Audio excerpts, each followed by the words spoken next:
Bonjour tout le monde, bienvenue sur le podcast de Quand les hommes, quand les femmes. Aujourd'hui, nous recevons Monsieur Mamadou Malé, l'auteur du livre La troisième voie, un livre, un véritable guide sur l'éducation financière. Bonjour Mamadou, comment tu vas? Merci Aurèle déjà de l'invitation. Merci à toi. Déjà, pour commencer par là. Si on est invité quelque part, c'est parce que la personne a bien voulu nous inviter. Super. Donc déjà, tout l'honneur va vers toi déjà, tout d'abord, c'est pas moi. Moi, je suis juste un investigateur d'amis, en fait, tout simplement. Parfait, super. En tout cas, Mamadou, comme tu sais, on s'est connus sur les réseaux sociaux, on s'est vu dans la vraie vie. La relation continue à se développer. Aujourd'hui, tu as sorti ton premier livre. Tu es maintenant auteur, alors qu'à l'époque, quand je t'ai rencontré, je n'avais pas l'idée de créer un livre. Oui, tu as concrétisé ton projet. Voilà. Je suis super fier de toi. En tout cas, félicitations. Merci. Et je pense qu'il y a la communauté, même le monde, a besoin aujourd'hui de ce genre de contenu, ce genre d'ouvrage, pour pouvoir aider les gens à mieux gérer leurs finances et surtout, plus, avoir réellement des vrais conseils pratiques qu'ils peuvent mettre en place pour pouvoir développer leurs finances et aussi mettre en place des potentiels investissements pour eux, pour leur famille, pour les futures générations. Donc, Mamadou, j'ai lu ton livre, j'ai lu quelques pages qui sont super intéressantes, tu racontes des choses super vraiment pertinentes dedans, et j'ai quelques questions à te poser par rapport à cette entrevue qu'on va avoir toi et moi. Ici, c'est sans tabou, chez Quoi les hommes, sans tabou, sans jugement, bien sûr. Et on est dans une dynamique d'éveiller l'esprit critique et développer la nuance, parce que on a l'impression dans le monde dans lequel on vit aujourd'hui, on est plus dans une dynamique d'avoir une seule pensée, alors que non, il faut aussi critiquer aussi pour qu'on puisse continuer à aller de l'avant, à se développer et à s'éveiller en fait, et à s'épanouir tous ensemble. Donc Mamadou, tu es prêt? Toujours prêt. Super. Donc du coup, pour pouvoir commencer, j'aimerais savoir pourquoi tu as choisi le titre La troisième voie. Bah déjà, même ton introduction, elle est intéressante. Super. Tu as dit éveiller. Pourquoi la troisième voie? Parce qu'on est dans un monde aujourd'hui un peu binaire. Ça veut dire le bien, le mal, le positif, le négatif. Exact. C'est ces deux voies-là que tu as aujourd'hui. Moi, je dis la troisième voie parce que c'est la voie de la solution. Ouais. Alors, tu as pas d'éveiller les critiques. Très intéressant. D'éveiller les pensées. Super. Aujourd'hui, on est dans une ère où on va te dire, ça c'est toxique. Mais dire quelque chose de toxique, faire un constat, ça ramène nulle part. Exactement. Ça ramène nulle part. Et en plus, le mot toxique est devenu un mot, au réel, tu es toxique, comme si on est tous devenus des Marlboro. Non, c'est pas ça. Et moi, la troisième voie, c'est la voie de la solution. Super. La troisième voie, c'est la voie de la solution. Aujourd'hui, quand toi, tu as des problèmes d'argent, tu veux une solution à ton problème. Exactement. Tu cherches pas à savoir ce qui est bien, ce qui est mal. Tu veux une solution. Et donc, mon livre, je l'ai bien noté, pas de blabla, que des conseils concrets. Ça veut dire que dans mon livre, il est facile d'accès. Ça veut dire que c'est un livre où c'est un guide qui ramène que des solutions. Point barre. Je suis pas là pour te raconter ma vie. Je suis pas là pour te dire que le monde va mal ou il va bien. Je te dis, voilà les solutions dans lesquelles tu dois appliquer pour mieux gérer tes finances. Tout simplement. Super. C'est pour ça que je l'ai appelé la troisième voie. Qu'est-ce que cela représente pour toi? À part le fait que ce soit un guide. Mais pour toi, en tant qu'auteur. Bah, moi, ça permet de ramener une pensée qui n'est pas normalisée dans la société. Super. Aujourd'hui, tout le monde parle de soi. Mais parler de toi, une expérience personnelle, ça veut pas dire que ton expérience personnelle peut aider tout le monde. C'est faux. Aujourd'hui, on appelle ça des accompagnants, tu vois. Mais moi, je pense que c'est faux. Ton expérience personnelle peut aider peut-être quelques personnes, mais t'as pas la science ultime. Donc moi, je pars du principe que j'ai pris une pensée qui est basée à la base, pas sur la mienne, mais sur le contexte mondial aujourd'hui. Je peux te donner un exemple simple. Okay. Il y a 30 ans de ça, les sociétés majoritaires les plus riches dans le monde des actions étaient les sociétés pétrolières, dont Total, BP, etc. 30 ans après aujourd'hui, quand on entend les mastodontes des sociétés aujourd'hui, c'est quoi? Ces sociétés qui sont liées au digital, qui sont Google, Amazon, Facebook. Donc ça veut dire que le monde de l'économie a changé. A changé totalement. Ça veut dire qu'avant, l'or noir était le pétrole. Aujourd'hui, c'est la data. La data, exactement. Donc logiquement, je peux pas écrire un livre, donc je suis obligé de regarder le contexte actuel économique. Exactement. Et dire aux gens, attendez, l'éducation financière doit être revue. Parce qu'on est dans un nouveau monde aujourd'hui. Et l'économie va dans un sens. Exactement. Maintenant, est-ce qu'on est prêt à actionner ces mouvements-là? Bah, logiquement, il faut réécrire. Ouais. Il faut réécrire, il faut contextualiser le monde dans lequel on est aujourd'hui et ramener des trucs modernes. Donc c'est pour ça que moi, je regarde le monde et je me dis, ça aussi, il faut que je le note et je le dis au monde. Il y a à la fois aussi, ça permet aussi de perdurer dans le temps en expliquant que voilà le monde dans lequel on vit, où on va et ça doit apporter aussi aux gens. Quand les gens le lisent, ils disent, franchement, il a raison parce que j'ai remarqué ça. C'est le retour que j'ai en fait en général. Super. On est dans un monde aujourd'hui où chacun veut ramener son expérience personnelle, mais le monde change. Mais en écrivant ton livre, t'as peut-être pas eu peur que certaines personnes ne puissent pas le lire parce que tu sais bien que dans la communauté afro-caribéenne, lire un livre, c'est pas tout le monde qui se met à lire des livres aujourd'hui. Ouais, La preuve même, il y a même une phrase qui est connue qui dit que si vous voulez cacher un truc à un noir, il faut l'écrire dans un livre. ouais, mais quand tu es entrepreneur, tu dois être dans les sentiers battus. Si aujourd'hui j'écris quelque chose où je l'écris sur un format qui est un livre, en fait, quand tu fais quelque chose en tant qu'entrepreneur, tu prends un risque. Le risque aujourd'hui, c'est d'aller où les gens peut-être ont du mal à y aller. Dans ce cas-là, je vais donner un exemple simple. Il y a quelques années, les gens se battaient quand ils ont inventé les premières voitures. Oui. Parce qu'il y avait les charrettes et les chevaux. Mais ceux qui ont fait des voitures ne sont pas arrêtés. Exactement. Aujourd'hui, on a nos voitures. Donc, si à chaque fois, je rentre dans un contexte et je me dis, les afros ou les gens ne lisent pas, donc je dois pas lire, dans ce cas-là, je suis pas un entrepreneur. Je suis un mythomane. Voilà. Parce que l'entrepreneur, il va dans les sentiers battus tout le temps. Exactement. Il sort de sa zone de confort. Donc, voilà, toujours. Faut aller, voilà. Quand les gens vont à gauche, je vais à droite. Exactement. Tout simplement. Ah, super. Merci beaucoup pour ta réponse. En tout cas, chers auditeurs, écoutez ce que Mamadou va nous partager ce soir. Écoutez. Aujourd'hui, c'est dur, c'est chaud. Donc, Mamadou, à qui s'adresse ton livre? Est-ce que ça s'adresse aux mères au foyer, les femmes au foyer, les mères célibataires, les hommes célibataires? Il s'adresse à toute personne qui est étudiant, qui est salarié, qui est même retraité. Ok. À toute personne qui désire vivre dans ce monde capitaliste, tout en gérant bien ses finances. Tout simplement. Il n'y a pas de couleur là-dessus, mais il s'adresse à ces gens-là parce que, en vérité, toute personne aujourd'hui, c'est un livre plutôt qui est mondial, on va dire. Parce qu'en vérité, il englobe le monde. Tu vois ce que je veux dire? L'investissement, c'est mondial. Augmenter ses finances, c'est naturel. Exactement. C'est universel, on va dire. Universel, ouais. Tout simplement. Donc, en vérité, il n'est pas destiné à une communauté. Mais maintenant, c'est vrai qu'en tant que noir, quand j'écris un livre, logiquement, les noirs s'approprient plus que d'autres. Tout simplement. Super. Merci beaucoup. Effectivement, comme je vous répète encore, cet ouvrage promet de transformer la manière de voir la gestion financière. Donc, c'est vraiment un véritable guide. Donc, n'hésitez pas à la fin d'aller jusqu'au bout de cette vidéo. Ne vous arrêtez pas là. Parce qu'il y a encore des choses intéressantes que Mamadou va partager par rapport à son livre aujourd'hui. Donc, aujourd'hui, Mamadou, pour quelqu'un qui débute, qu'est-ce que ce livre peut l'apporter en fait? Bah, il peut leur mettre déjà une nuance et aussi le dévoiler qui il est. Tu sais, il y a un truc que j'ai dans le livre qui est important. Tu veux savoir qui t'es? Regarde ton relevé bancaire. Il va t'en dire beaucoup sur ta personne. Et ça, je mets un chapitre là-dessus. Attends, du coup, vous qui vous regardez là, est-ce que vous regardez vos relevés bancaires? Fais l'inventaire de ta relevé bancaire. Il va te dire qui t'es vraiment. Et par rapport à l'argent, il va dire quelle personnalité tu as. Mais beaucoup de personnes ont peur des fois de regarder leur relevé bancaire. Bah, en fait, au bout d'un moment, si tu veux avancer, tu dois aller dans un sentier où tu as peur. Pour sortir de la peur, malheureusement. C'est traverser du désert pour avancer. Exactement. Donc voilà. Donc, c'est ça qu'il faut expliquer aux gens. Parce qu'en vérité, les gens, aujourd'hui, on vit dans un monde où on veut mentir aux gens. Ce qui fait du bien à l'humain commence par lui faire mal au début. Tu vas dans les chemins qui te font mal, et au bout d'un moment, la douleur est de moins intense, et avec le temps, tu sors de ça et tu te dis, ah ouais. Et là, ça te fait du bien. Tout simplement. Quand on va au sport, on ressort avec des courbatures. Mais ça nous a fait du bien. Sortez les chemins battus, les Il n'y a gars. pas de facilité dans ce monde-là. Sortez de vos zones de confort. Comme tu as dit, il n'y a pas de facilité dans le monde dans lequel on vit. Tout s'acquiert avec le travail. Voilà. Tout s'acquiert avec le fait, comme tu dis, d'aller au-delà de nos pensées limitantes, comme on dit souvent certaines personnes. Donc, c'est vraiment important. Et Mamadou, je sais que tu as un parcours très pertinent qui est très inspirant.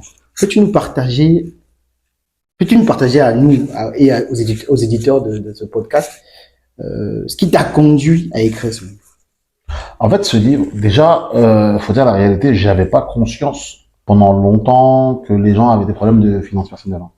Faut dire la réalité, c'est que à force de faire, tu sais, moi là-bas, je suis entrepreneur, je suis dans le parfum, je suis dans la mise en relation. Et qu'est-ce qui se passe quand je fais des lives? On est tombé dans les lives pendant le Covid, le confinement, et chaque soir, on essaie de faire une thématique. Et sur la thématique d'éducation financière, comment j'en parle avec les gens? Bah souvent, on me dit, mais d'où tu tires ça? Qui t'a appris ça? Et on m'a dit, mais il faut que tu fasses un truc là-dessus.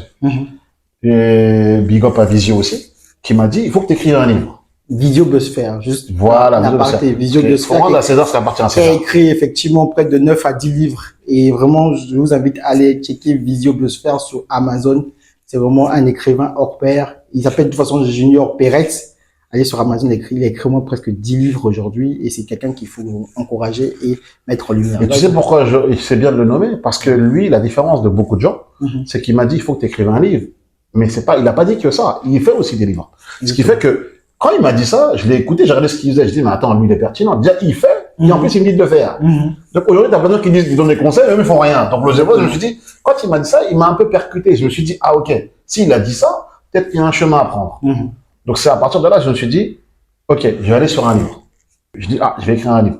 Sauf que ça faisait quand même depuis le confinement. Donc, j'écrivais des petits bouts par là, mais j'avais pas encore de chemin. De chemin, ouais. Mais je savais que j'écrivais un livre. Mais maintenant, j'écrivais des petits bouts par là. L'idée était là et tout, mais tu n'avais pas encore vraiment, voilà. C'est pas par où commencer, mais tu avais l'idée déjà. Oui, parce qu'en vérité, je dois pas écrire ce qui existe déjà. Exactement. Donc, logiquement, je dois beaucoup réfléchir. C'est ça qui a pris beaucoup de temps, on va dire.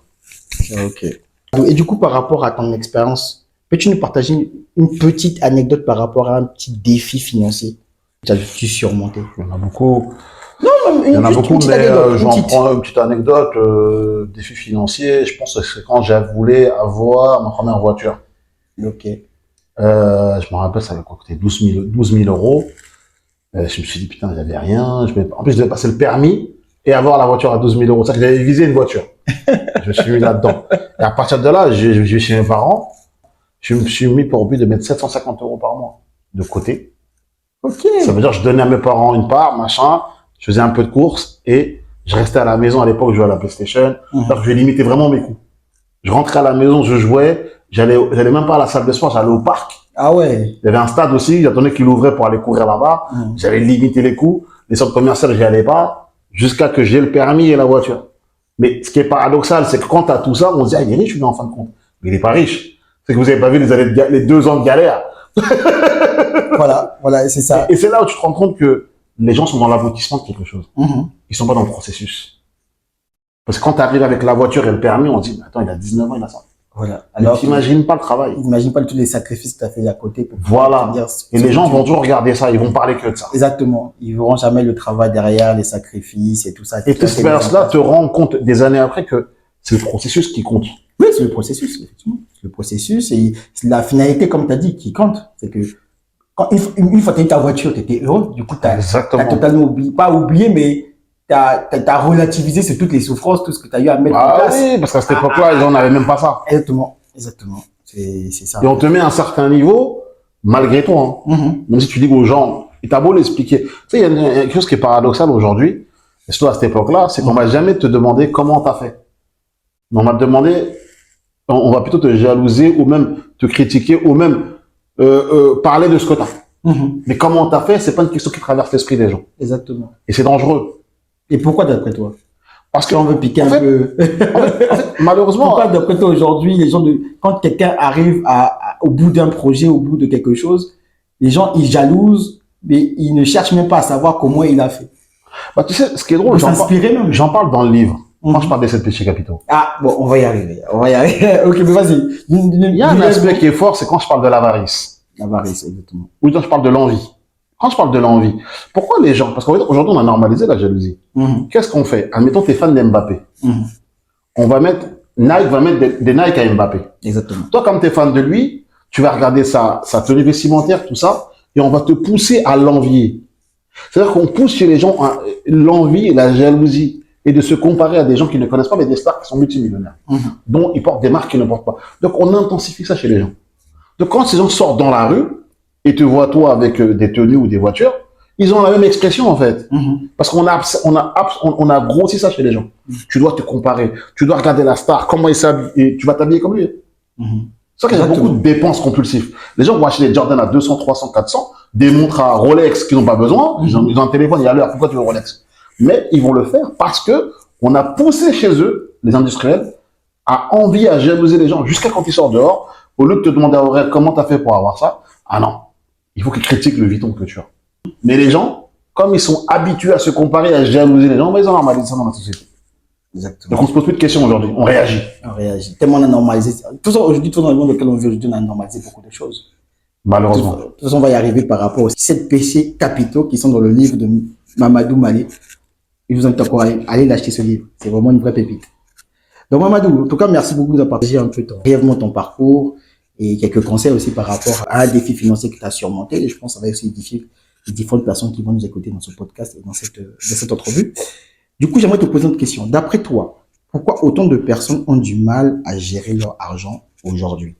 Est-ce une question de culture, d'éducation ou de système? Moi, je pense que déjà, il y a un manque de transmission. Okay. Parce que déjà, si on regarde le côté afro, aujourd'hui, on aime bien dire des choses qui sont quasi fausses et qui sont même graves à dire. Par exemple, si on regarde les Africains ont une éducation financière. Quand tu vois quelqu'un qui vient du pays, qui arrive à économiser, il vient tout seul, sans l'apport de leur famille.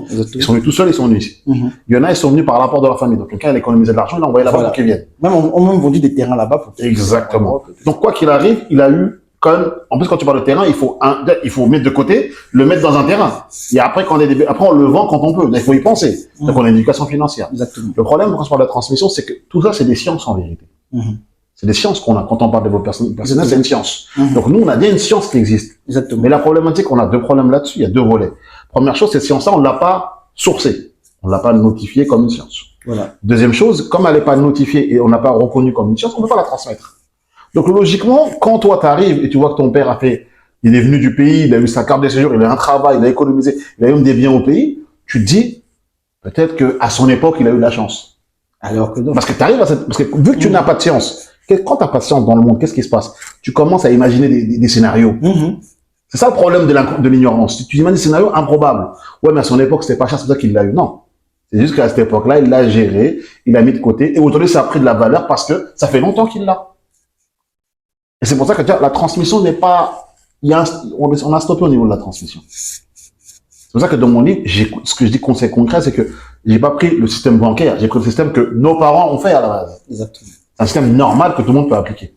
Donc déjà, c'est pour ça qu'on a du mal. Déjà, la transmission n'y est pas chez nous. Pourtant, on a des figures physiques qui l'ont fait.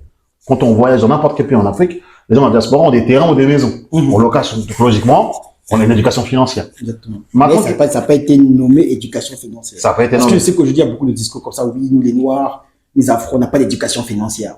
C'est un peu le discours qu'on entend un peu partout, sur les réseaux sociaux, dans la vie de tous les jours. Alors que, comme tu dis, nos parents, nos grands-parents, nos arrière-grands-parents, quand même, beaucoup ont été propriétaires fonciers, ont investi dans la terre.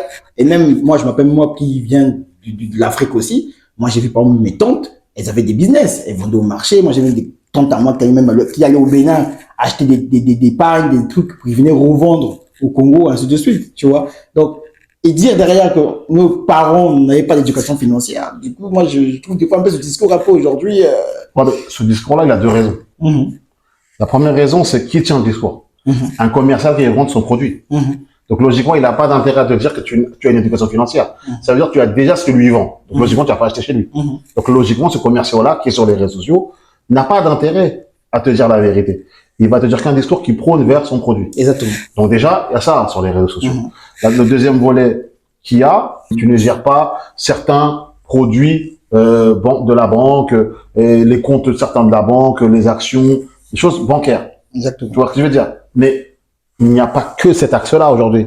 Nos parents, quand ils investissent dans la terre au pays, qu'on ait terrains agricoles, qu'on construit des maisons en location, ils prennent l'argent, ils le mettent dans une banque, après ils le retirent et le mettent là-bas. Donc tout se passe d'humain à humain jusqu'à créer du patrimoine. Donc il n'y a aucun système bancaire là-dessus, il n'y a pas de crédit bancaire, c'est du fonds propre.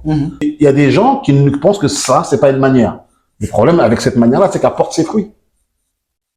Aujourd'hui, un afro, je le mets dans le côté investissement, quand je dis dans le livre que si tu veux investir en Afrique, ça va déplaire à plein de gens, mais chacun voit midi à sa porte. Je dis, mais si un afro veut investir en Afrique, la première chose qu'il doit faire, c'est pas de prendre son argent.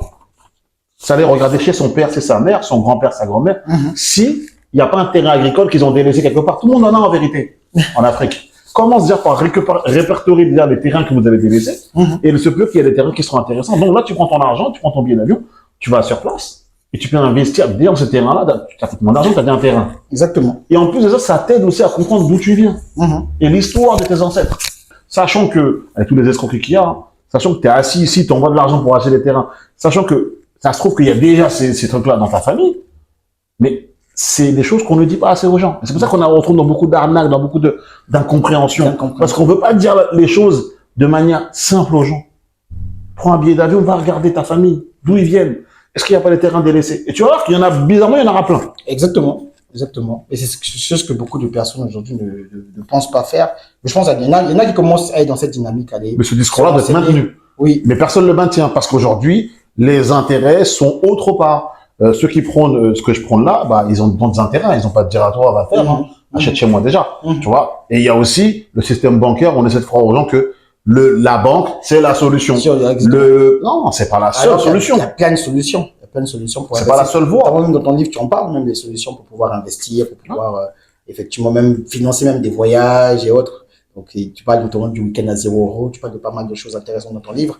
Effectivement, en fait, en tout cas, vraiment, j'invite toutes les personnes à acheter ce livre. C'est vraiment un vrai guide pratique par rapport à l'éducation financière. En tout cas, merci beaucoup, Mamadou, par rapport à cette première partie d'interview où tu nous as partagé un peu, voilà, pourquoi la troisième voie, ton parcours et voilà, qui est hyper pertinent. Et je pense que les gens vont prendre des notes, prenez des notes en tout cas par rapport à tout ça. Et du coup, nous allons passer à la deuxième partie de notre interview où nous allons aborder un peu plus la philosophie de ton livre. Par rapport à ça, j'ai une question à te poser.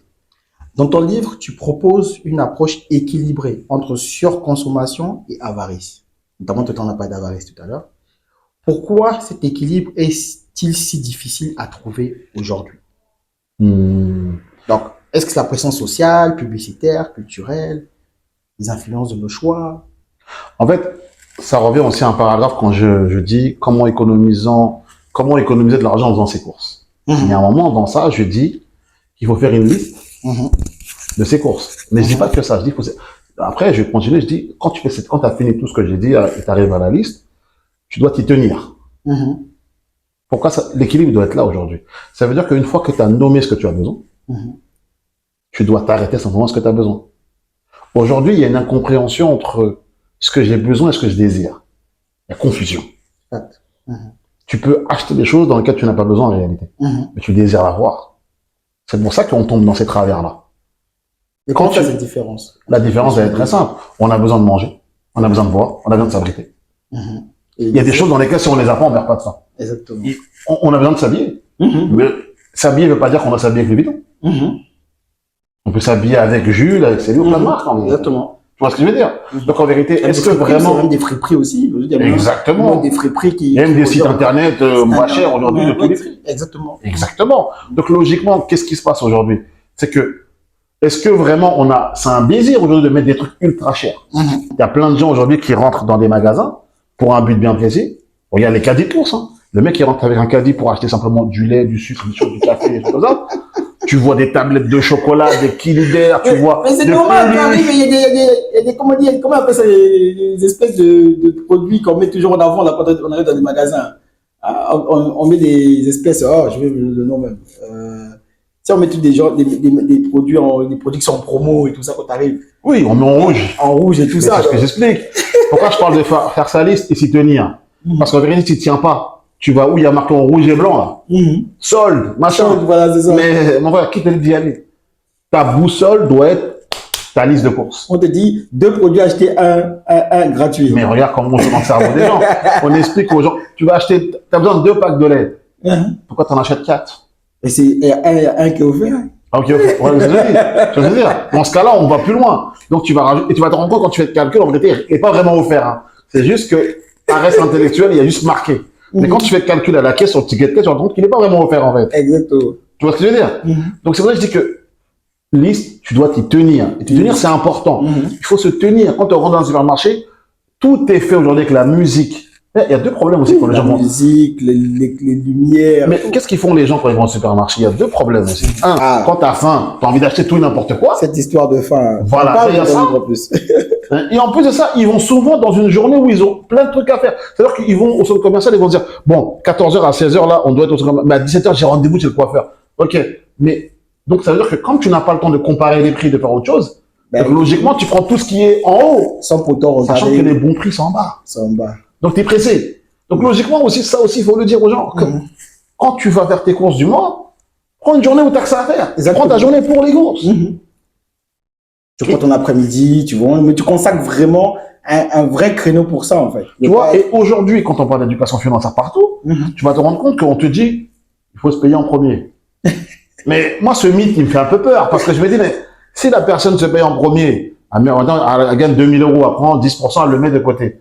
Maintenant, les 1800 euros, elle sait pas les gérer. Donc, quand elle va claquer tous les 1800 euros, elle va les prendre les 200, elle va les manger après. Exactement. Mais si je te dis que commence par gérer tes courses en faisant des économies en faisant tes courses, donc déjà, quand tu vas mettre de l'argent de côté, qu'est-ce qui va se passer? Tu vas encore économiser dans tes courses. Exactement. Tu vas économiser le week-end comme le week-end à zéro. Exactement. Donc, tu vas faire des économies sans te priver. L'économie même sur toutes les dépenses que tu fais, les assurances, les téléphones portables. Tout ce que je dis, c'est sans te priver. Tu as la vie comme tout le monde et tu mets plus de côté tous les mois. C'est ce que je prône. Les économies que tu fais là, ben après, c'est vraiment de pouvoir avoir quelque chose pour pouvoir épargner de côté. Exactement. Et il faut pas se mentir, hein, quelqu'un qui n'a pas d'épargne dans le monde dans lequel on vit aujourd'hui, pour moi, il est mort avant l'heure. Hein.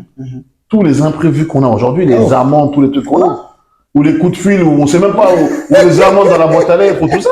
Mais en fait, on vit dans un monde, en fait, on s'en rend même pas compte, mais il est vraiment méchant.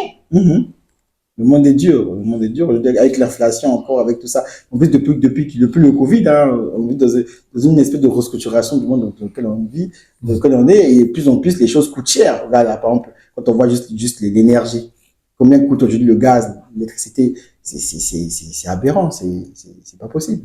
Donc, je pense qu'aujourd'hui, l'éducation financière, et moi, je pense que c'est un sujet d'utilité publique. Ça doit être, comme on dit, la base même, la base de tout. De toute façon, la preuve même, si on ramène un peu au niveau des relations hommes-femmes, la raison même principale de beaucoup de divorces, c'est l'argent. Mais tu sais pourquoi? Parce que l'argent n'est pas démystifié. Ouais, donc, il y a des couples où pour la personne, l'argent doit être une source où il doit même plus en rester. L'argent est rentré. Ah, c'est rentré. Faut entendre quand l'argent rentre. Hein. C'est rentré. C'est comme si ça doit plus exister. Par exemple, on va au magasin. Ma paix est rentrée. Et il y a l'autre qui se dit, l'argent est rentré, on a encore à manger, on fera les courses la semaine prochaine. Donc, un couple comme ça, où l'émotion de l'argent est devenue quelque chose une discussion de tension. Alors, moi, c'est compliqué. Donc, il faut calmer ça. Mais après, il y a une autre force, c'est faut qu'on dise. Les industriels, moi je parle de 7 péchés capitaux, parce que les industriels, ils utilisent ça contre nous pour nous faire dépenser. Exactement. Donc, on dit que l'éducation financière est importante, mais il y a des forces aujourd'hui qui luttent pour que l'éducation financière ne soit pas dans la tête des gens. Exactement. Sinon, on vit dans un monde où tout le monde fait attention, où tout le monde est calme, et donc, il y a des gens qui ne poussent pas les gens à la surconsommation ou au crédit à la consommation. Exactement. Et les banques, les premiers, les industriels en deuxième, il y a des gens qui dépensent l'argent de l'avenir. Parce que c'est quoi un crédit à la consommation? C'est dépenser l'argent que tu n'as pas, mais tu es en train de dépenser l'argent de l'avenir. Quand les prochaines payes arrivent, déjà, sont absorbés. Donc tu dépenses l'argent de l'avenir bien maintenant. Pour le dilapider aujourd'hui. C'est ça un crédit à la consommation. Ouais. Les crédits à la consommation, plus beaucoup sont dans ça, les crédits à la consommation. Et même quand tu parles par rapport aux dépenses, moi je me rappelle pendant le Covid, à un moment donné, les gens ne consommaient plus comme avant. À un moment donné, les gens faisaient attention parce qu'ils ne savaient pas trop où on allait. Après le Covid, on sait, après le Covid, on va où et tout, on ne sait pas trop. Et les gens, beaucoup, mettaient maintenant plus d'argent dans leur compte, le compte d'assurance vie et tout ça. Et même à un moment donné, l'État dit oui, les assurances vie là, on va commencer à les taxer et tout, pour pousser les gens à aller à consommer, en fait. Parce que, ils se rendaient compte que les gens commençaient à faire un peu attention. Et notamment, je suis d'accord avec toi, c'est qu'aujourd'hui, cette question d'éducation financière, on fait en sorte que les gens ne soient pas, comme on dit, instruits là-dessus, en majorité, parce que ça, comme dit, ça ne favoriserait pas les banques et toutes les institutions financières. Mais le Covid, c'est le meilleur exemple. Pendant le Covid, moi, ce qui était fort, c'est là, tu vois la compétence des gens. Il y a des gens qui faisaient du pain à la maison. Oui. Ils n'allaient plus à la boulangerie. Non. Donc, pose-toi la question. Ces gens, ils n'ont pas d'éducation financière.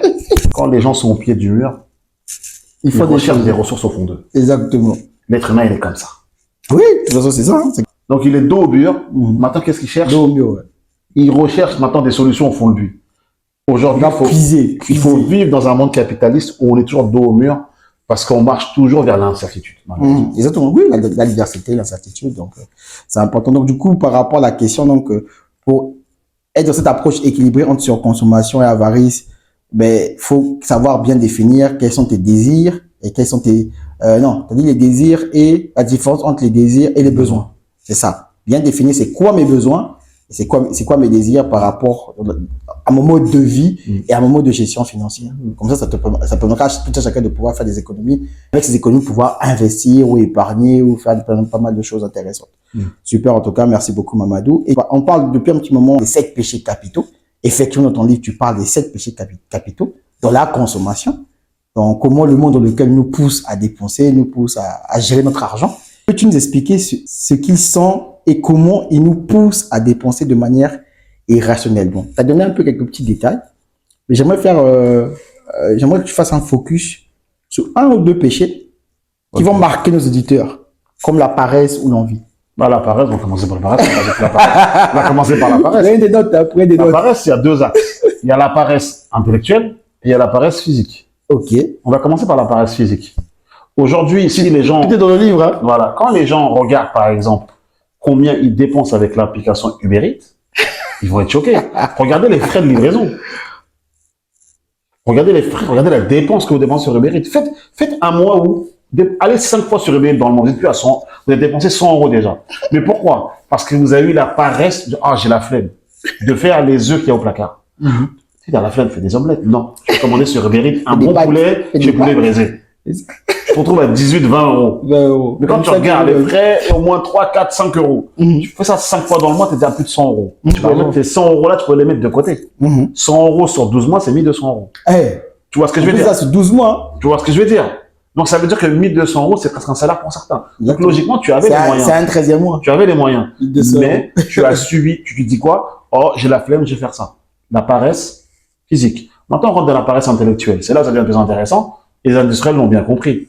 La paresse intellectuelle, c'est quoi? Aujourd'hui, tu as des livres à 10 euros, 5 euros, et même encore pire que ça, tu as des livres gratuits. Aujourd'hui, avec une pièce d'identité, tu vas à la bibliothèque, on est en France. Exactement. Exactement. Bibliothèque, tu vas prendre des livres, tu les lis. Qu'est-ce que tu fais? Tu vas prendre l'application Audible. Tu la payes tous les mois. Tu vas l'écouter peut-être 1 ou 2 livres le premier jour. Après, tu n'écoutes plus. L'application continue, l'abonnement, on te prélève tous les mois. Exactement. Tu n'y vas pas tout le temps, tu n'écoutes pas toujours des livres audio, tu n'écoutes pas de podcast audio. Il y a même des trucs gratuits, hein, mais bon, bref. Tu as choisi l'application Audible. Par contre, sur celle-là. Donc, ta paresse intellectuelle t'a poussé à prendre une application que tu as payée tous les mois.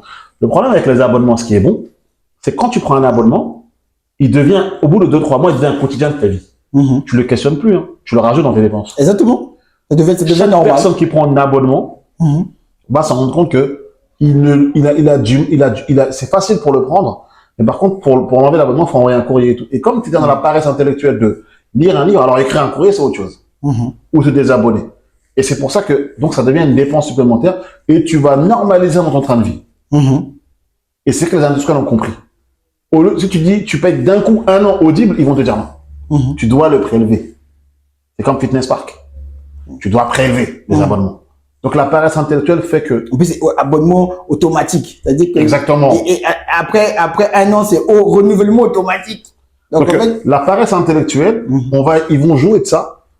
Et la paresse physique, parce que quand ils créent une économie, ils le basent sur les péchés capitaux. Et sur la paresse, et c'est pour ça que beaucoup de gens, au lieu d'acheter un livre, ou même pas l'acheter, hein, aujourd'hui on est dans un système où limite la bibliothèque c'est gratuit. Et c'est dans tu loues ton livre gratuitement. Toi tu vas prendre une application. Tu vois ce que je veux dire? À quoi ça sert cette dépense-là? Et quand tu n'es pas éduqué financièrement, tu te dis quoi? Ah non, mais je prends l'application. Et je te garantis, hein, plein de gens ont des abonnements aujourd'hui. Oui, plein. Faites répertorier vos abonnements, vous allez voir que, est-ce que vous les utilisez Ils vraiment? n'utilisent même pas. C'est comme même les applications. Il y en a qui ont des applications de leur téléphone portable, ils n'utilisent jamais. Du coup, ça influe sur la batterie. Pourtant, Il faut la ils batterie prélèvent, du hein. téléphone. Oui. Donc toi, ta batterie, ton téléphone, il s'use, tu dépenses de l'argent, et à la fin, tu dis que là, le pays est cher. Donc, c'est jamais de ta faute. Malheureusement. C'est jamais la faute de quelqu'un. C'est toujours la faute des autres. Donc, là, c'est pas l'État qui le fait, ça. Ça, c'est toi. Là, c'est pas Macron, là. Parce que c'est facile de dire c'est Macron. Là, c'est pas Macron qui dit audible. C'est toi qui y vas. Hugo, c'est pas Macron. C'est toi qui veux commander. C'est toi qui t'apparaissent. Exactement. C'est ça. Donc, la paresse et tout. Donc, tout ça, c'est par rapport à la paresse et du coup, par rapport à l'envie. L'envie, j'en ai parlé tout à l'heure. L'envie qu'on a aujourd'hui, c'est que quelque chose qui est normal et intrinsèque à l'humain. Quand on voit quelqu'un qui a une réussite, on a envie de réussir tous. Quand on voit quelqu'un qui a une réussite, quand même, des fois, on le regarde, on fait un peu de la veille. On regarde un peu comment il est, etc. Là où ça devient dangereux, c'est quand tu commences à envier la personne. Le culte de la personnalité. Aujourd'hui, on est dans ça. Aujourd'hui, il y a personal branding, il y a plein de choses comme ça. Donc, le culte de la personnalité. Tu commences à te dire, tu commences à t'identifier à la personne et à prendre ta réussite comme une personne. Et tu envies la personne. Tu te compares à elle et tu la suis partout. Surtout au monde d'Internet où on scrolle partout. Là. Exactement. Tu vois? Et maintenant, qu'est-ce qui se passe? Tu vas envier la personne et quand tu l'envies, le piège fondamental, c'est que tu vas commencer à porter les vêtements qu'il porte. Quand tu envies une personne, exactement. Tous les jours, tu vas regarder ce qu'il fait. Expliqué par rapport à Jordan et tout ça. Exactement. Et les marques ont compris ça. Mbappé. Ils prennent quelqu'un qui a une forte influence, on lui met les marques. Oui, c'est ça. Les influenceurs, tout ça. Quand tu vois quelqu'un qui a un premier salaire, il va directement acheter une marque. À ton avis, il l'a eu où? Ouais. chérir une personnalité qu'il a commencé à envier. Exactement. C'est ce qui se passe aujourd'hui avec les influenceuses. Aujourd'hui, même la majeure partie, même, tu vois, même, aujourd'hui, même dans toutes les campagnes publicitaires aujourd'hui, à l'époque, on prenait des sportifs, des artistes et tout. Aujourd'hui, on prend de plus en plus des influenceurs. Parce que c'est le côté, ça, c'est le côté négatif de l'envie. Parce qu'il y a le bon côté. Quand tu prends quelqu'un et vu que tu le regardes et tu l'envies, tu as envie de te surpasser plus. Exactement. Mais on n'est pas dans ça. Aujourd'hui, beaucoup de gens tombent dans le deuxième, le mauvais, le négatif. En se disant, ah, ok. Ah oui, t'as vu la veste de 8 ans qu'il a porté, t'as vu le truc qu'il a porté, t'as vu la voiture dans laquelle il roule, mais tu sais, là, je te pose pas de questions. Donc toi, maintenant, quand tu penses voiture, tu penses la voiture à l'autre. Au mec que tu as envie. Mais tu n'as pas assez de moyens, tu fais comment? Crédit à la consommation. Crédit à la conso, ou on tombe. Plusieurs fois sans frais. Ou on tombe dans les sites et tout ça, quoi. Il fait une pub avec il a un téléphone et machin, tu vas acheter un téléphone. Pourquoi les gens vont acheter, par exemple, des téléphones chers de 1500, 1700 euros? C'est fou, on s'en rend pas compte, hein, mais c'est plus qu'un loyer. Mais imagine ce qu'ils font, les gens. Ils ont vu ça dans la main de leurs idoles. Ça veut dire que ton salaire n'est même pas équivalent au téléphone, mais là-bas, mais tu vas quand même, dès que tu penses téléphone, tu penses à ce téléphone-là. Bah, c'est pour ça qu'on est dans cette ère-là aujourd'hui. Okay. Donc, quand on parle de l'envie, on pousse les gens aussi à ça. Ah, ok. Super. En tout cas, merci beaucoup. Sinon, si vous voulez en savoir un peu plus par rapport aux 7 péchés capitaux pour nous pousser à la consommation, tout est dans le livre de Mamadou, La Troisième Voie. Donc, et c'est pour ça que je parle, attends, pour finir pour les 7 péchés capitaux, ce qui est important, c'est que si tu ne maîtrises pas cet aspect des 7 péchés capitaux, l'environnement dans lequel on vit, tu pourras pas économiser en réalité. C'est pour ça que je parle de ça. Parce qu'en vérité, tu peux pas économiser quand tu sais pas dans quel contexte tu vis. Là, quand on parle d'éducation financière, il faut contextualiser le monde dans lequel on vit. Tu vis dans un monde qui te pousse avec ces aspects-là. Donc, tu dois les maîtriser pour savoir comment les déjouer. Super. Prenez note, hein. J'espère que vous avez compris. Hein. Maîtriser les 7 péchés capitaux afin de pouvoir les déjouer pour mieux, bien sûr, avoir une éducation financière saine et équilibrée. Donc, merci beaucoup, Mamadou. Donc, on va avancer dans notre interview. Dans ton livre, tu parles d'une histoire. L'histoire de Nzinga. Cet esclave devenu entrepreneur puissant. Hein? Pourquoi as-tu choisi cette parabole et quel message clé souhaites-tu transmettre? Ça, c'est une des méthodes d'épargne que j'explique. Super. Et cette méthode d'épargne-là, au début, quand je l'ai écrit, je me suis dit, comment la faire comprendre au plus grand nombre?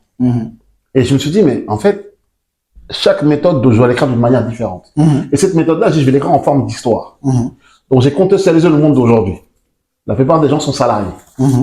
Mais pourquoi beaucoup de gens ont du mal à passer de salarié à leur projet? Pas entrepreneur, mais faire leur projet au pays, ici, faire un projet qui leur tient à cœur. Pourquoi ils ont du mal? Parce qu'ils ont du mal à épargner.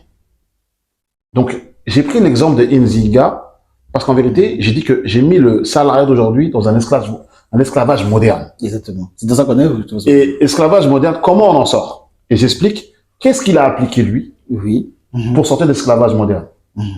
Et aujourd'hui, tu peux prendre cette qualité d'esclave que j'ai mis, c'est un esclave, qui a un maître, donc ton patron aujourd'hui, et à la fin, c'est lui qui nourrit le patron. Si vous voulez connaître un peu plus cette histoire, cette parabole. J'ai mis le truc.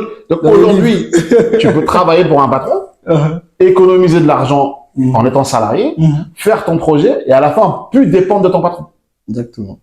C'est ce que j'explique. Mais j'ai mis sur forme d'histoire, parce qu'en vérité, les cerveaux ne sont pas les mêmes. Il y a des gens que, quand tu vas la mettre sur forme d'histoire, ils vont adhérer plus rapidement, ils vont comprendre la psychologie. Exactement. Il y a des gens, quand tu leur mets littéralement, ils vont pas apprécier. On est des humains, on aime les histoires de Disney. Exactement. Donc il faut quand même écrire d'une manière un peu, voilà, universelle. Un peu imaginer un peu la chose, un peu, voilà, comme on dit, compter un peu la chose, quoi, afin de pouvoir mieux transmettre l'information, afin que ça soit plus audible et plus compréhensible à n'importe qui. Même aux personnes même qui n'ont pas fait de longues études, en fait. Exactement. Effectivement. Non, c'est une très bonne idée d'avoir fait ça sous forme de parabole. Et c'est vraiment une histoire hyper pertinente et intéressante. Et je vous invite tous à aller lire cette histoire, cette parabole dans le livre de Mamadou qui est super pertinente. En tout cas, merci beaucoup Mamadou pour avoir éclairé un peu à ce niveau. Bon, bien sûr, on n'est pas là pour donner tout ce qui est dans le livre. Faut qu'on pousse aussi les gens à aller si je veux, acheter le livre et ça tient comment je dis tout. Non, toi aussi, quand même. Ça serait trop facile. Ouais. Parfait. Donc, du coup, on est dans l'éducation financière. Et aujourd'hui, l'éducation financière semble absente de nos sociétés. Pourquoi, selon toi? Bon, tout à l'heure, tu as parlé un peu de, voilà, que c'est un peu c'est un peu comme on dit, c'est un peu comme on dit, un peu le monde dans lequel on vit qui fait en sorte que cette éducation financière ne soit pas non plus accessible à tout le monde. Ça fera pas, comme on dit, les affaires des institutions financières, des banques et autres. Et comment la troisième voie peut combler ce manque? Bah, en fait, ce qui est bien dans le livre, La troisième voie, pourquoi je l'appelle la troisième voie, c'est que dans tout ce que tu lis, ce sont des contextes ou des façons de voir la vie ou des trucs que tu as vécu. Quand je parle des courses, tous les mois, on va au magasin. Exactement. Donc, quand je te parle de quelque chose, c'est quand tu vas au magasin, quand tu vas lire le paragraphe, tu vas te dire, ah ouais, le livre, il a dit ça. Je te parle pas d'un truc que tu dois imaginer. C'est un truc que tout le monde fait dans la vie. À un moment, je te dis, il est préférable, sur certains cas, de louer et d'acheter, ou d'acheter. Quand tu vas demain penser à une perceuse, tu vas te dire, ah ok, le livre, il a dit, comme tu as lu dans la tête, tu vas te dire, ah ouais, est-ce que ce truc-là, c'est pas grave, regarde comment on peut l'acheter. Et regarde comment on peut le louer. Tu vas comparer les prix. Exactement. Donc, ce sont des choses que tout le monde fait dans la vie quotidienne.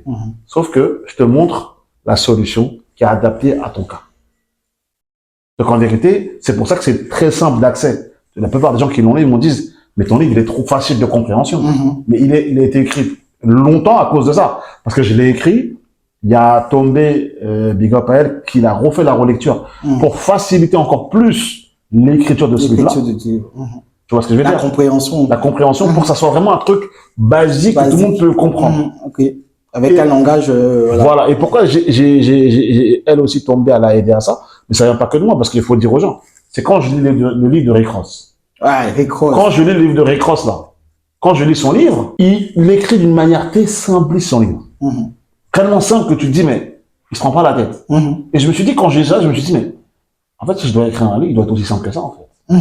En termes d'écriture, il doit être simplifié. C'est pas de la littérature où je vais te raconter Mozart. Non, je vais te raconter un truc où, quand tu vas lire, tu vas être très simple. Et l'économie doit être simple, en fait. On ne va pas écouter. En fait, j'ai l'impression qu'aujourd'hui, on veut complexifier les choses. Ouais. Rendez-le simple d'accès. On aura plus de gens qui géreront mieux leur argent. Mais bon, mais comme c'est pas la volonté de tous, hein. Oui, parce qu'on est dans un monde aujourd'hui où tout le monde veut faire prévalence à personne. Exactement. On te parle de paradigme, on te parle de mots compliqués. Non, les gars, terre à terre, on est des humains, on a le glissement. Parmi tous les conseils, bien sûr, que tu as donnés, hein, lesquels une personne pourrait appliquer dès demain pour améliorer sa situation financière. Bah déjà, j'ai parlé de l'inventaire. Inventer déjà faire un inventaire de son relevé bancaire. Tout commence par là. C'est la réalité. Tu prends tes relevés bancaires, tu regardes tes dépenses, tout ce que tu dépenses dans le mois. Déjà, c'est la première chose qu'il faut faire. C'est vraiment important. Au niveau de la pratique. Et après, par rapport au livre, il y a des stratégies que je dis d'épargne. Il y en a pas qu'une, il y en a une dizaine quand même. Et selon les 10 stratégies que tu en choisis une. Ça peut être le défi Umrah, comme je dis, chaque semaine tu mets 1 euro, 2 euros, 3 euros, et la 52e semaine, tu mets 52 euros, à la fin, ça te fait 1378 euros. C'est déjà un bon début. Quand t'as jamais économisé, si à la fin de l'année, t'as mis 1 euro, première semaine, 2 euros la deuxième semaine, 3 euros la troisième semaine, et à la dernière semaine, c'est 52 euros, t'as mis, tu trouves 1378 euros. Pour quelqu'un qui a jamais économisé, il a mis 378 euros de côté, il peut, au cas où il a une amende ou un problème, ou je sais pas, un décès, il peut quand même, il a déjà 1378 euros d'avance. C'est un livre pratico-pratique, hein. C'est pas une balade, quoi. Vous avez compris, hein? C'est vraiment un livre très, très pratique. Pour une personne qui débute, quelles sont les 3 premières étapes que toi, tu conseillerais pour prendre, bien sûr, le contrôle de ses finances? 3 étapes. 3 étapes. Comme je t'ai dit déjà, la première chose, c'est, comme je te l'ai dit, toujours faire un inventaire. Parce qu'en vérité, il faut une base, hein. Ça, c'est obligatoire. Si t'as pas de base. La deuxième chose, parce que, après, le plus simple, et ça, c'est savoir comment on dépense. Mais il y a une chose qui est simple aussi d'accès, c'est combien rentre par mois. Parce qu'en vérité, c'est 2 choses. Les 2 volets, c'est, si tu sais pas ce qui rentre, en fait, on sait tout ce qui rentre. En général, c'est le salaire pour beaucoup de gens. Donc, ce qui rentre, c'est facile d'accès. Maintenant, ce qui sort, ça aussi, tu dois le noter. Une fois que tu as fait ça, la troisième chose que j'ai à dire, regarde les choses que tu n'utilises pas. Par exemple, il y a des gens qui ont l'abonnement Fitness Park qui disent, ça fait 3 mois, ils ont pas été à la salle de sport. Ils payent. Il y en a, ils ont des assurances de toutes sortes. Je sais même pas s'ils en ont besoin. Résilie, les assurances que tu as besoin. Ou même pas plus loin que ça. Compare les assurances. Exactement. La comparaison, je dis, ouais.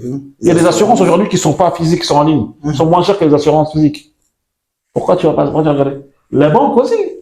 Aujourd'hui, il y a des gens qui vont même pas, qui vont dans des banques physiques. Il y a des banques en ligne aujourd'hui qui coûtent 0 frais. 0 frais. Carte bancaire gratuite. Donc, va vers là aussi. En fait, il faut questionner tes achats. Pour conseil à donner pour commencer, questionne ce que tu fais. Ok. Quand tu vas poser des questions à ce que tu fais là, tu vas trouver 1 million de réponses. Tu vas dire putain, je suis con. Donc d'abord l'inventaire, après tu questionnes tes achats. Et après, du coup, la troisième étape. Une fois que tu as questionné tes achats, commence à éliminer. Élimine vraiment, parce que si tu l'élimines pas, parce que quand tu vas voir que tu as éliminé tel poste, tu n'avais pas besoin, hein, ton train de vie ne change pas, tu vas te rendre compte qu'il y a même des gens qui ont des assurances pour des téléphones. Hein. Je ne sais même pas pourquoi. Oui. Il y a 2 ans, tu l'as. Mais les assurances, on paye des fois la même assurance, on paye des fois plusieurs assurances pour la même chose, en fait. Exactement. Donc, tu vas te rendre compte, et quand tu vas couper tout ça, à la fin, tu vas te rendre compte qu'il te reste toujours de l'argent à la fin du mois. Donc, si tu veux commencer, commence par ces axes-là. Ok. Donc, inventaire, questionnement de ce qu'on dépense, et après, on fait le tri, on élimine. Pour pouvoir, bien sûr, derrière, récupérer cet argent qui était souvent trop dépensé pour rien. Exactement. Parfait. Dans ton livre, tu parles des banques. Tu sais que les banques ne sont pas nos alliés. Tu dénonces certains de leurs pièges dans le livre. Quel type de piège courant qu'on peut éviter? Tu peux nous citer par rapport à ça? Déjà, pour aller plus loin, je vais citer qu'un seul piège, parce que il y a un piège qui est le domaine de la psychologique, qui est très fort. C'est que quand toi, tu vas à la banque, là, on appelle ça banque, on appelle ça la personne qui te reçoit, tu l'appelles conseiller, conseiller bancaire. Exactement. Donc, déjà, psychologiquement, tu te dis pas que c'est une société, et c'était un commercial qu'ils ont appelé conseiller. Toi, tu dis que c'est ton conseiller. Donc, logiquement, quand tu as un problème, tu vas avoir des gens qui te conseillent. Exactement. Donc, de base, quelqu'un que tu as bien nommé en tant que conseiller, tu y crois fermement, j'ai rendez-vous avec mon conseiller samedi. Donc, pour toi, c'est un bienfaiteur. Mais c'est un commercial. Il est là pour te vendre des produits financiers. Exactement. Il n'est pas là pour t'aider. C'est pas un bienfaiteur. Donc, déjà, les mots sont faits en sorte que on soit déjà soumis un peu à une dictate de ça. Donc, quand quelqu'un est ton conseiller, tu peux pas le remettre en cause, parce que c'est ton conseiller. Même quand il l'appelle, ils ont un problème, ils disent, j'ai rendu avec mon conseiller samedi, après je te réponds. Donc, c'est lui qui va te donner la solution, en fait. Un commercial. Mais il va te vendre un crédit à la consommation. Il va te vendre un truc où il y en a un intérêt à gagner. C'est un commercial. Il est là pour défendre les intérêts de sa société. Exactement. Donc, déjà, le premier piège, il est là.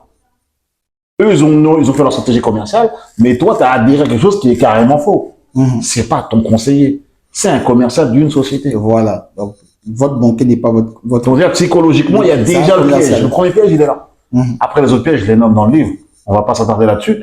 Sinon, ça va être très long. Exactement. Mais le premier problème, c'est l'approche déjà psychologique qu'on a. Exactement. Vous avez compris, hein. Donc, je voulais en savoir plus par rapport aux pièges que les banques nous tendent dans le livre de la troisième voie. Et par rapport à ça, si tu parles des business à 0 €, idées business, peux-tu nous donner juste une seule idée business à 0 € que nos auditeurs pourront mettre en place? Déjà, les business à 0, il y en a beaucoup. Ça peut se reposer sur une chose, hein. Tu sais, on appelle ça en anglais le bootstrapping. Ça veut dire que c'est faire quelque chose de façon de gagner ses premiers euros en dépensant. Ça peut être du conseil, ça peut être du consulting, ça peut être toi qui, par exemple, toi qui es dans le digital. Demain, on peut t'appeler, tu t'arrives ton conseil, ou une femme qui sait faire de la cuisine, tu vois, qui va donner des conseils de cuisine ou qui va aider des gens. Avec ces premiers euros-là, elle va réinvestir dans le marketing, dans son truc, et on a grossi de manière organique. Ça peut être ça. Ça peut être des gens qui connaissent, il y a des femmes africaines aujourd'hui qui viennent d'Afrique, qui connaissent le Wolof, qui connaissent le Lingala, qui connaissent, après traductrice. Donc, traduire. Donc, ça peut être du bootstrapping. Donc, il y a plein de domaines aujourd'hui qu'on peut tous faire. Des business 0 €. Même des gens qui sont dans des salles. Il y en a, ils sont à la mairie, ils ont une association, ils peuvent avoir une salle. Ils disent, bon, je vais faire aujourd'hui un événement où on va tous se connaître. Tac, la salle, tu l'as, ok, 5 € par tête. Ça commence déjà par là. Tu vas gagner peut-être 100 €, tu vas réinvestir dans un truc, un logo, un truc. Et ensuite, tu gagnes de l'argent, mais après, tu réinvestis. Il faut pas non plus tout consommer de façon organique. Parce qu'il y a beaucoup d'entrepreneurs aussi, quand ils gagnent un peu d'argent, ils consomment tout. Alors qu'ils doivent rien. Le bootstrapping, c'est de gagner ses premiers gains avec 0 €, avec simplement ce qu'on sait. Et après, même un autre exemple, la mise en relation. Toi, tu es digital. Moi, je connais quelqu'un qui est entrepreneur, qui a pas de site internet. Si je te ramène des clients, est-ce que tu peux gagner une commission? Voilà. Ok. S'il fait mon site, tu gagnes 100 €. Je vous mets en relation, vous mettez d'accord. Tu m'envoies mes 100 €, c'est de la mise en relation. Donc, est-ce que j'ai eu besoin d'avoir une compétence particulière? Non. On prend même ton affaire, je les mets dans mes stories réseaux sociaux. Les gens disent, ah, mais c'est qui ce gars-là? Ah, je peux te le présenter, tiens, ses coordonnées. Tu les mets en relation.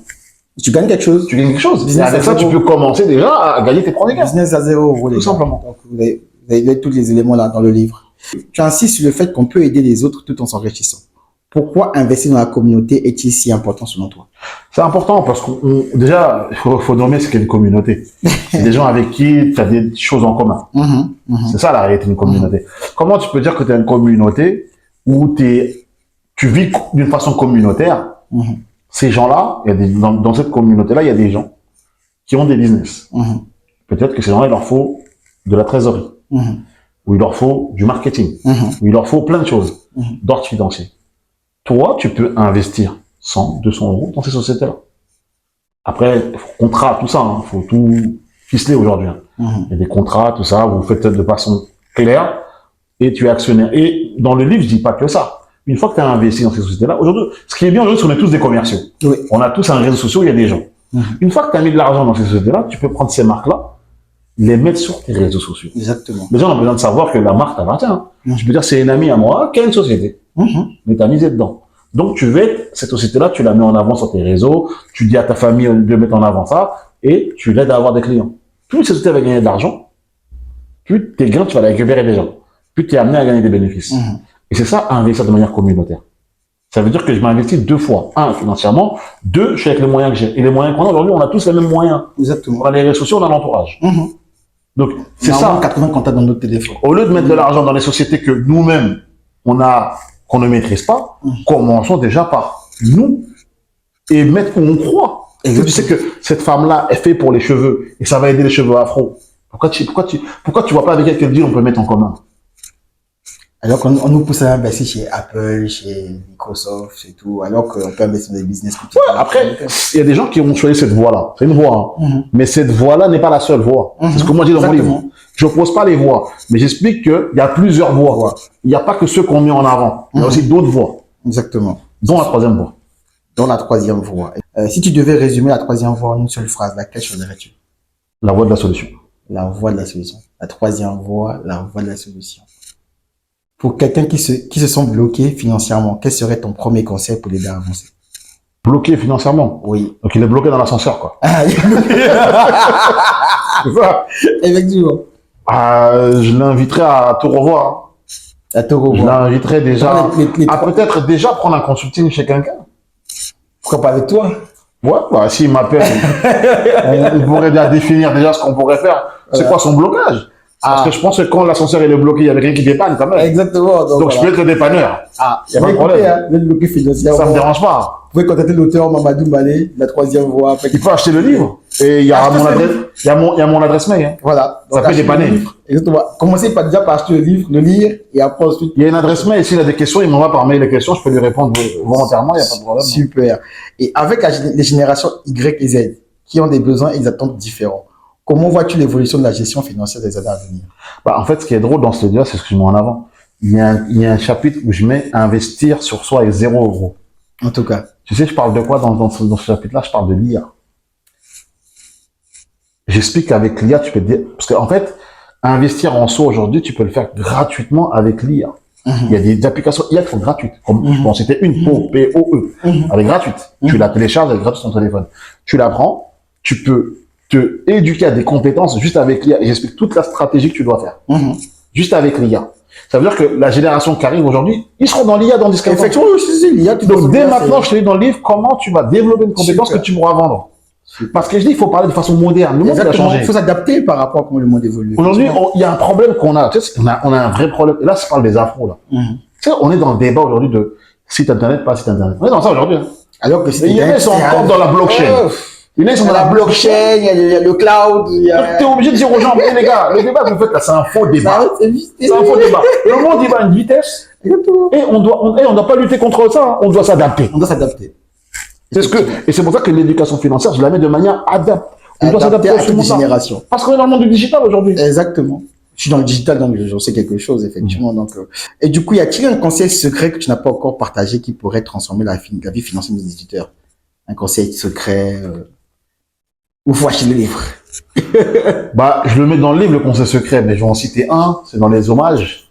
Je dis que si tu veux vraiment relever ta situation financière, il y a quelque chose que tu ne dois pas avoir peur. Faut pas avoir peur d'être incompris. Faut pas avoir peur d'être incompris. Parce qu'aujourd'hui, quand tu veux mieux gérer tes finances. Et souvent, les gens autour de toi ne comprennent pas. C'est comme des drogués. Si demain, tu te drogues, t'es entouré de drogués. Quand tu drogues au début, tu drogues, t'es content. Exactement. Après, tu t'entoures de drogués. Devient ta communauté des drogués. Maintenant, quand tu décides que tu vas quitter la drogue, eux, ils vont te détester. Parce que tu leur ressembles moins. Ils vont te critiquer. Jusqu'au jour où tu vas commencer à faire du sport et tu auras une vie de famille, ils vont te dire, ah, franchement, il était avec nous, mais t'as vu comment il a réussi. Mais au début, tu seras incompris. Accepte ce côté-là. Ok. Accepte ce côté, t'as compris. C'est la première phase. On te comprend pas. Jusqu'au jour où tu arrives à certaines gens, on te dit, ah, il avait raison. Non, ils diront même pas que tu as raison, ils diront, je le savais. On savait qu'elle arrivait. Genre, c'est évident. Ouais. Or, avant, ils te combattaient. Malheureusement. Donc, n'aie pas peur d'être incompris quand tu vas changer ta gestion des finances. Où peut-on se procurer ton livre? Mon livre sur Amazon, tu tapes La Troisième Voie, Malé Mamadou. Il est disponible sur Amazon, tout simplement. Voilà, La Troisième Voie. Et quels sont tes projets futurs, Mamad? En termes d'éducation financière, il y en a un qui est en test de faisabilité. J'en ai parlé à personne. Peu de gens le savent. Là, j'en parle qu'à toi. Ah, exclu, les gars, exclu. En fait, là, on est sur un test de faisabilité. C'est de monter une société d'achat-revente. Super. Où on va, après dans le livre, j'en parle comment acheter des biens sans passer par les banques. Wow. Parce qu'il y a des gens qui font pas de crédit bancaire. Exactement. Ils font que des trucs éthiques. Et moi, quand j'ai vu ça, je me suis dit, mais j'ai parlé parce que quand j'ai écrit cette phrase-là, je l'ai écrit avec un notaire. C'est ça, je l'ai écrit avec un notaire pour bien, je mets des choses qui sont vraiment réelles, concrètes. Et quand j'ai fini cette phrase-là, j'ai parlé avec des experts en leur disant, mais est-ce que c'est pas possible de créer une société où on peut acheter des biens nous-mêmes, les refaire et les vendre aux gens, ils pourront les acheter à nous directement, avec la technique que j'explique dans le livre, sans passer par une banque. Il n'y a pas d'intermédiaire de banque. Si on dit c'est 200 000, il n'y a pas d'intérêt derrière, tu passes par nous.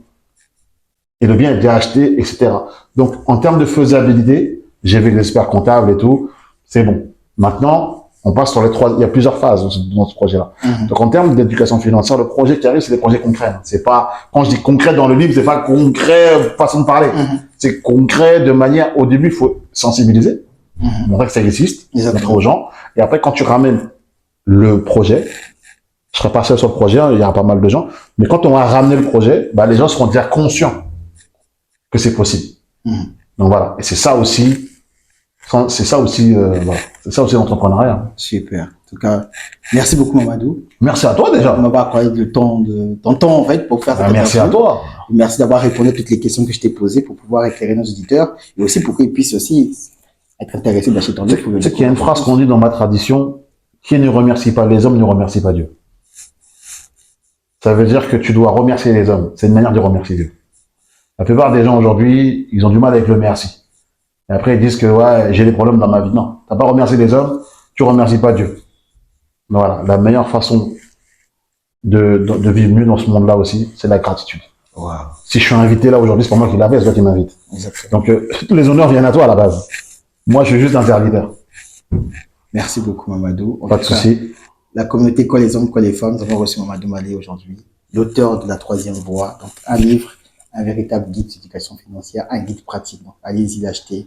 Et voilà, si vous avez besoin de tous les conseils qu'il faut, une fois que vous avez lu ce livre, il est là, il est présent pour le contacter. Il est très disponible, très accessible.